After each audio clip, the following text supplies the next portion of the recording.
Hello అండి అందరికీ welcome to కుచ్చు స్పెషల్ డిషెస్. మనకి బయట బండి మీద దొరికే మిర్చి బజ్జీ ఎలా చేసుకోవాలో చూపిస్తున్నాను. ఈ టిప్స్ కనుక ఫాలో అవుతూ చేస్తే బజ్జీ అనేది క్రిస్పీగా ఉంటుంది, అలాగే వండిన చాలాసేపటికి కూడా మెత్తపడదు. ఎలా చేసుకోవాలో చూపిస్తాను. ముందుగా ఒక బౌల్లో 2 టీ స్పూన్ల వాము, సాల్ట్ 1/2 టీ స్పూన్, అలాగే శనగపిండి ఒక 2 టీ స్పూన్లు వేసుకొని ఒకసారి బాగా కలుపుకోండి. ఈ బౌల్ని పక్కన పెట్టేసి మీరు ఎన్ని బజ్జీలు అయితే చేద్దాము అనుకుంటున్నారో అన్ని బజ్జీ మిరపకాయలను తీసుకొని ఒక క్లాత్తో బాగా తుడవండి. ఇలాగా మిరపకాయలన్నిటిని క్లాత్తో బాగా తుడిచిన తర్వాత అంచుకి కొంచెం కట్ చేయండి. అంచుకి కొంచెం కట్ చేసేసి వీడియోలో చూపిస్తున్నట్టుగా ఘాట్లు వేయండి. ఇవి బజ్జీ మిరపకాయలు కదా, అంత ఘాటుగా ఏమీ ఉండవు, అందుకని నేను లోపల విత్తనాలు తీయట్లేదు. మీకు అంత ఘాటు వద్దు అనుకుంటే లోపల విత్తనాలు తీసేయచ్చు. ఇలాగ మిరపకాయలన్నిటికీ ఘాట్లు వేసిన తర్వాత ఒక మిక్సింగ్ బౌల్ తీసుకొని మిక్సింగ్ బౌల్లో 2 కప్పుల శనగపిండి, సాల్ట్ 1 టీ స్పూన్, బియ్యం పిండి 2 టీ స్పూన్లు వేసుకోవాలి. బియ్యం పిండి వలన మనకి బజ్జీ అనేది క్రిస్పీగా ఉంటుంది. బియ్యం పిండి వేసిన తర్వాత బేకింగ్ సోడా 1 పావు టీ స్పూన్ వేసుకొని ఒకసారి బాగా కలుపుకోవాలి. ఒకసారి బాగా కలుపుకున్న తర్వాత నీళ్ళు కొంచెం కొంచెం వేసుకుంటూ వేళ్ళతో మాత్రమే పిండి కలుపుకోవాలి. అది గుర్తుంచుకోండి. వేళ్ళతో మాత్రమే కలుపుకుంటూ ఉండలు లేకుండా పిండి బాగా కలుపుకోవాలి. పిండి బాగా కలుపుకున్న తర్వాత ఒక వేలిని ఇలాగ పిండిలో ముంచి తీయండి. ఎంత పిండి అయితే మన వేలికి అంటుకునిద్దో అంత పిండి మాత్రమే మిరపకాయలకి కోటింగ్ అయ్యిద్ది అని అర్థం. ఇలాగ పిండి అనేది రెడీ అయిపోయిన తర్వాత మిరపకాయలకి ఘాట్లు వేసుకున్నాం కదా, ఇప్పుడు ఈ ఘాట్లలో మనం స్టార్టింగ్లో వాము, సాల్ట్ అలాగే శనగపిండి కలుపుకున్నాం కదా, ఆ పొడి పిండిని ఇలాగ స్టఫింగ్ చేసుకోవాలి. ఇలాగ పొడి పిండిని అన్ని మిరపకాయలలోకి బాగా స్టఫింగ్ చేసుకోవాలి.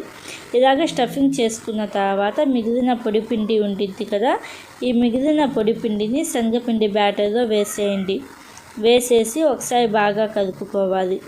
వాము వేయడం వలన తొందరగా డైజెస్ట్ అయ్యిద్ది, అలాగే గ్యాస్ సమస్యలు కూడా ఉండవు. పిండి అయితే రెడీ అయిపోయింది కదా, ఇప్పుడు ఈ మిరపకాయలని ఎలాగ డిప్ చేసుకోవాలో చూపిస్తాను. మనం కట్ చేసాం కదా, ఆ కట్ చేసిన పార్ట్ అనేది ఇలాగ వీడియోలో చూపిస్తున్నట్టుగా పిండిలో ఇలాగ లోపలికి తీసుకెళ్ళి బాగా డిప్ చేసుకోవాలి.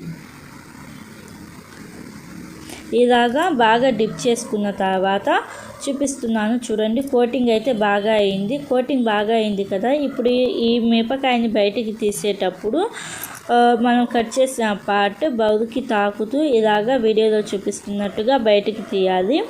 బయటికి తీసిన తర్వాత ఈ మిరపకాయలను ఎక్కువ హీటెడ్ ఆయిల్లో వేయకుండా మీడియంగా హీట్ అయిన ఆయిల్లో వేసి మిరపకాయలు వేసిన వెంటనే కలపకుండా ఒక 4-5 నిమిషాల తర్వాత కలపండి.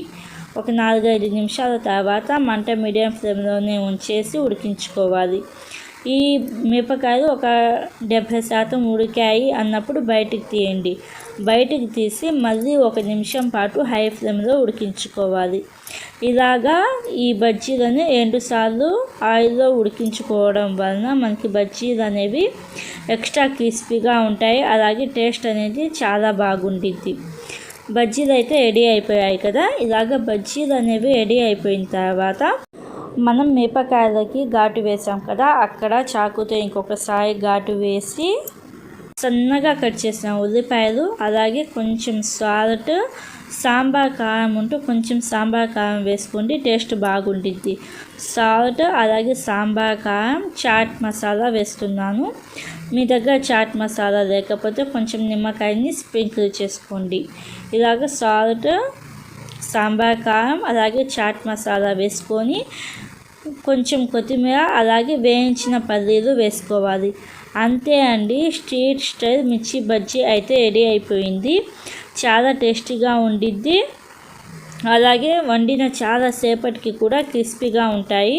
ఒకసారి తప్పకుండా ట్రై చేసి ఎలా అనిపించిందో నాకు కామెంట్స్లో చెప్పండి. అలాగే ఇలాంటి మరిన్ని వీడియోస్ కోసం మన ఛానల్ని సబ్స్క్రైబ్ చేసుకోండి.